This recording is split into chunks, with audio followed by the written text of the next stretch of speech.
रियासती हुकूमत ने गरीब अवाम को राशन कार्ड्स की फराहमी के अपने ऐलान को अमली जामा पहनाते हुए नए राशन कार्ड्स की तकसीम प्रोग्राम का आगाज किया। चुनाचा हल्के असम्बली सनतनगर में वजीर अफजाइश मवेशियात टी श्रीनिवास यादव ने मुतालिका महकमा के अहदेदारों की निगरानी में नए राशन कार्ड्स की तकसीम अमल में लाई।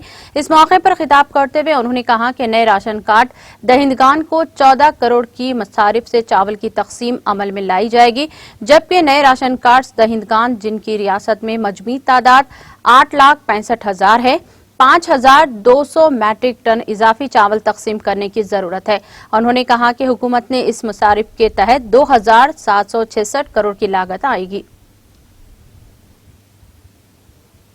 ఇంకా చాలా మంది రేషన్ కార్డ్ సప్లై చేశారు కాబట్టి దగ్గర ఒక 80,000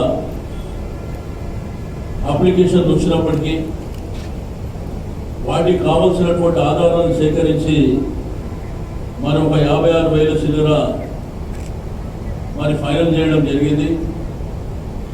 వచ్చే నెల నుంచి అంటే ఇవాళ మంత్ ఎండింగ్ జూలై 26వ తేదీన మనం ఉన్నాం। ఇంకా 4 రోజులైతే నెల అవుతుంది।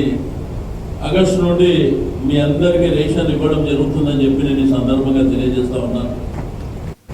ఇంకా नाज़रीन, हमारे टीटीवी न्यूज़ को सब्सक्राइब करिए, बेल आइकॉन को प्रेस करिए, शेयर करिए और लाइक करना ना भूलें। और किसी एडवर्टाइजमेंट से मुताल्लिक़ जानकारी के लिए हमारे इस नंबर पर कांटेक्ट कीजिए। हमारा नंबर है 9550102020।